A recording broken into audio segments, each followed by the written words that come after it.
The recession indicators just flashed before my eyes, and being invested in crypto means nothing for me. All of the crypto guys know exactly how it is for your life to flash before your eyes every day. But this is not a doom YouTube clip, because when the real recession indicators start to flash, we actually enter a risk-on environment, meaning everything that didn't pump until now, so basically altcoins, small caps in the stock market, all of them would have a 3 to 6 month time window to pump as hard as they can. But first, this is the clip made in July talking about the real recession indicators, which are not the unemployment rate or the CPI or the SAM rule. The real recession indicators are the yields. The bond market is actually double the size of the stock market. That is where the real money lives, and the bond market is actually the leading indicator for recession in our case. So listen what I've talked about in this July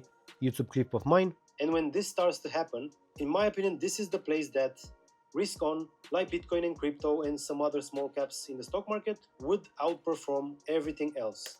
So basically, while I was watching these charts nowadays, you can see that maybe on the short term, from a technical standpoint, we have something of a support here, but in my opinion, this would continue to go down because we use another indicator, which is the US 3-month. This one is the US 10-year, but the US 3-month is my favorite one because it is more, let's call it, sensitive. Now, to better understand where we are in this cycle, watch this clip of mine, and in my opinion, you should watch all the clips because they are not a lot. You can binge watch them in something like 2-hour tops, while all the analysts are wrong comparing this next recession, because in my opinion, it will be a recession next year, but comparing it to the GFC is wrong. Also, another clip explaining how the crypto cycle should end, how the old season should look like, meaning a half-coin season. Better watch all these clips because it will give you a better vision on how I see this cycle going into this S&P to $20,000 by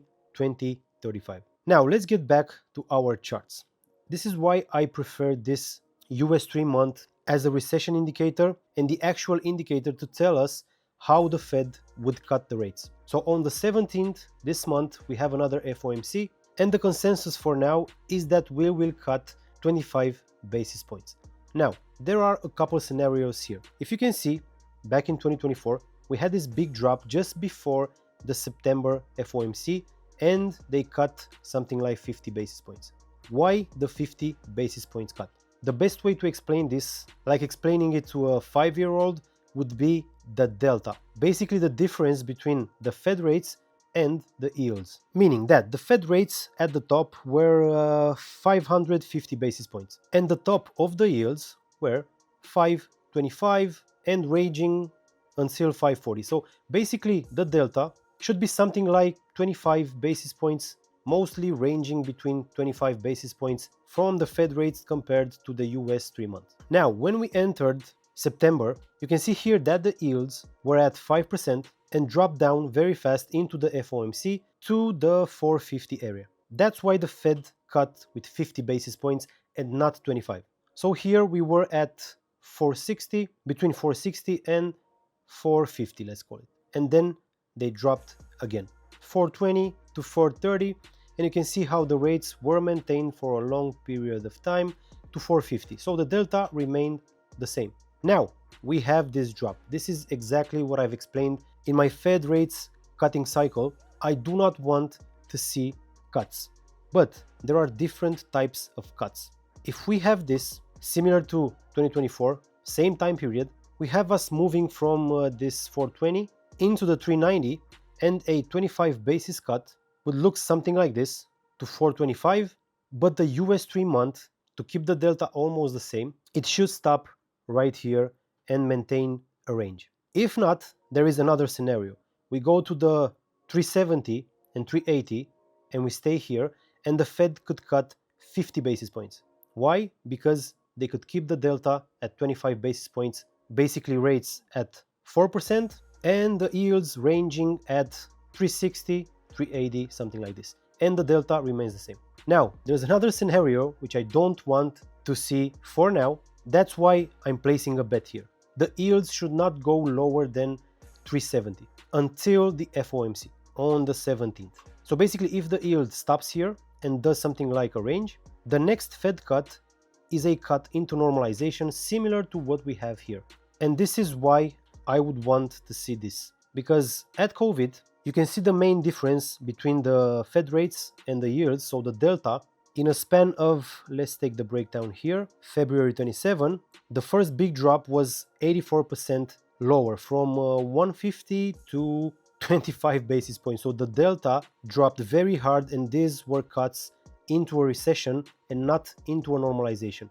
Even though there were cuts, the first one of 50 basis points and the next one was the biggest. Why? Because they were trying to catch the fall of this yield, which got into negative territory. So the second cut was another intervention for 100 basis points because they lost control, and this broke down to minus 0.10%. Unreal. So I guess this is not the time or the place to do something the same, because in my opinion the US 10-year did not do this. That's why I'm placing a bet that this should stabilize right here. Anything basically over 350 on the US 3-month, in this area right here at 25 to a 50 basis points, it is actually good. And this should be much lower until we see some problems, because if you remember from the last YouTube clip, or you can go onto my Twitter account and check my pinned post right here, this is the same exact thing that I'm explaining since forever. This first move should be a risk on, and then the potential deflation, which in my opinion it comes with rates bottoming out something like April next year, and not now. That's why I want to make this bet, because this bet is also correlated with my view on the market, which is this one, risk on as we approach the recession. And I want to show you guys another thing. You can see here that this, on the federal funds effective rate, the recession started in January 08, but this shaded period right here appeared shaded only after the fact. So basically right now we started the recession, but there is a big but, because people don't understand how recessions work. When you go into a recession and this flashes all over the place, and also the US 10-year, there is something like a 3 to 6 months period where the small caps and the low caps and a whole bunch of things that didn't perform would start to overperform in this span of time. So basically this signals to us that we are already into a recession, and next year, only after the recession is finished, we will have another shaded area on the Fed rates chart.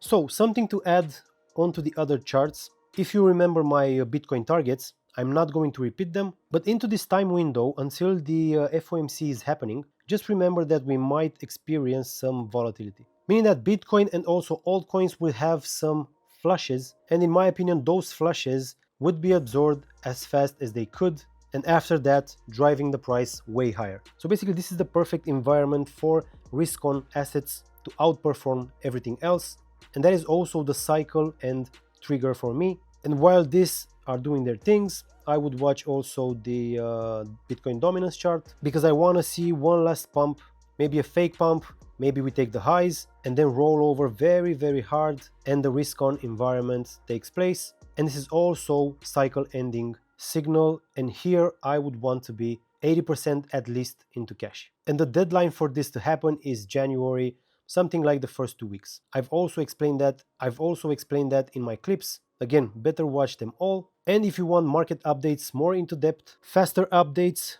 we do something like 3 to 6 market updates every month, going into all of the markets, not just the crypto market. And we also have a Discord channel where we talk daily. For that, you have a link in my description, but I only recommend this if you already know how to make money in the market. And if not, just watch my other clips, just be well positioned, just wait for these cycle triggers to happen, as explained in all the clips, and be sure to secure your profits while we're going up in a madness, and then the cycle is over and we are ready for a reset. And this reset, as explained in depth to my members, should happen in March to April next year, and then we start another cycle, which in my opinion will be a shorter cycle into 2028. So basically 2028 will be a shorter cycle, something like 2021, and this cycle right here is more akin to the 2017 cycle. This happens in the market all the time. Market makers are just alternating because they don't want the cycles to look the same going into the next cycle, and all people should make money. I already explained my view to the members. We are also ready for 2028, which in my opinion would be for Bitcoin and crypto a left translated cycle, and 2029 would actually be the bear market year. So that's it for today, guys. Remember, if you are new here, so am I, be subscribed and be ready for future updates. And remember to binge watch all my clips. See you in the next one. Have a great week. Bye.